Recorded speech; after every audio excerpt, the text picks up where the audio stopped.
On a fine spring day, a wrinkled old woman appeared on the red carpet. Her wrinkled neck was adorned with a luxurious diamond necklace for many millions of dollars, and not a single gray hair was visible on her head. And despite her limp, her posture was perfect. This is Sophia Loren, at the age of 89, appeared a few months ago at an event in honor of the 100th anniversary of the jewelry brand Damiani. This year, the Italian woman will celebrate her 90th birthday. For a long time, she has been spending her days in a luxurious estate in Switzerland on the shores of Lake Geneva. So she fell there unsuccessfully, like many elderly people, having received a hip fracture at the same time. Everyone ages the same way, and the injuries of the elderly are the same. However, with her capital, Sophie received the best possible rehabilitation and medical care.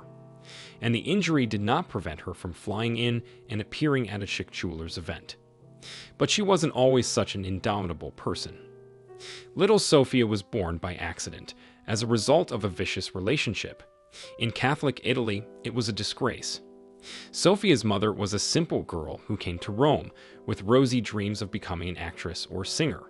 But her plans were not destined to come true, and she also found herself in a position. As a result, Sophia was born on September 20, 1934. Fleeing from shame, the hapless mother moved from Rome to the fishing town of Pozzuoli. There, however, she stepped on the same rake, giving birth to a second daughter, Maria, out of wedlock. Little Sophia's childhood did not hint at stardom from the word at all. The girl lived in a tiny apartment with loudmouth relatives, in cramped conditions and hunger. When the Second World War began, they survived as best they could. If it was possible to get food by cards, the day was lived successfully. When Sophia was 15, her mother decided to realize her unfulfilled ambitions through her pretty daughter and sent her to a beauty contest in Rome. Mores have changed after the war, and very much. The prim Catholics loosened their grip, and a real revolution was taking place in the world of culture. They filmed and showed something that 20 years ago would have been given real shame and cancellation, as it is fashionable to say now. It's funny how times repeat themselves. Nowadays, there are no such prim Catholics in Italy. Society is very unbridled, but people are also being cancelled, only under the guise of other motivations. So, young Sophie becomes a model. Subsequently, Sophie will go on the podium more than once, but the fees will be completely different.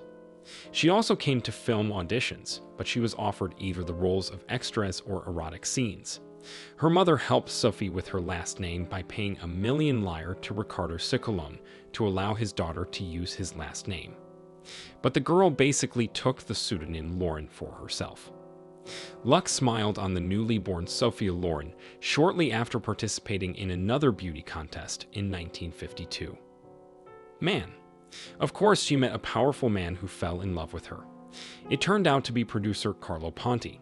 He took up the young provincial girl with all his might, instilled a taste for dramatic literature, put on the famous hip-swinging gait, changed the makeup style, and he broke her way into the cinema.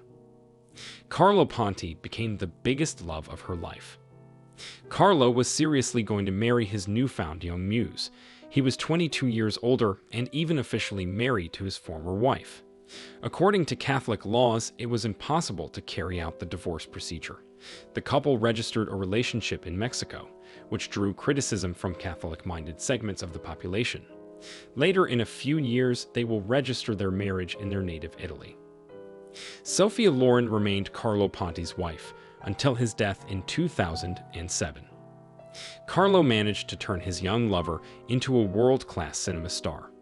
The role of Ida in the film adaptation of Verdi's opera of the same name launched a film career. Lalla Brigida was originally supposed to play the Ethiopian slave, but she did not want to be dubbed, but Sophie agreed with joy. The painting Ada became the artist's lucky ticket to the world of big cinema. Then there was filming in Hollywood, where Frank Sinatra and Cary Grant became her partners, and immediately rumors of an affair with Grant began to spread. "I was torn between two men and two worlds," Sophie wrote in her autobiography. "I knew that my place was next to Carlo. He was my safe haven. On the other hand, I couldn't resist Grant's magnetism. On our last evening at sunset, he looked into my eyes and just asked, "Will you marry me?" The answer stuck in my throat. I looked like an actress who had forgotten the text of the role. Sophia dreamed of having children, but for a long time she could not become a mother. The first 2 pregnancies ended in miscarriages. At 34, the actress gave her husband her first child, Carlo Ponti Jr. 4 years later, she gave birth to her second son, Edoardo. Both became famous. Carlo is a conductor, and Edoardo is a film producer. So much for heredity. In all countries, the children of stars also follow in the footsteps of their star parents, and this does not shock anyone. Sophia Loren's fame as an actress peaked in the 60s, then she was invited only to minor roles. However, she was not sad about this. She was repeatedly recognized as the most beautiful woman in the world. She was invited to the most luxurious events. She was the muse and friend of designers, philanthropists, jewelers. In 2007, 94-year-old Carlo Ponti died of lung disease in a luxurious family mansion in Geneva. Sophie became a widow. She never got married again. Time has passed since his death, but it doesn't get any easier for me. I desperately miss Carlo, my dear husband. But what to do? In life you can't have everything at once. This is its inexorable law. Here is a story about how an illegitimate European woman, reproached by her compatriots with her mother, became one of the most sought-after world actresses and was recognized as one of the most beautiful women of all time.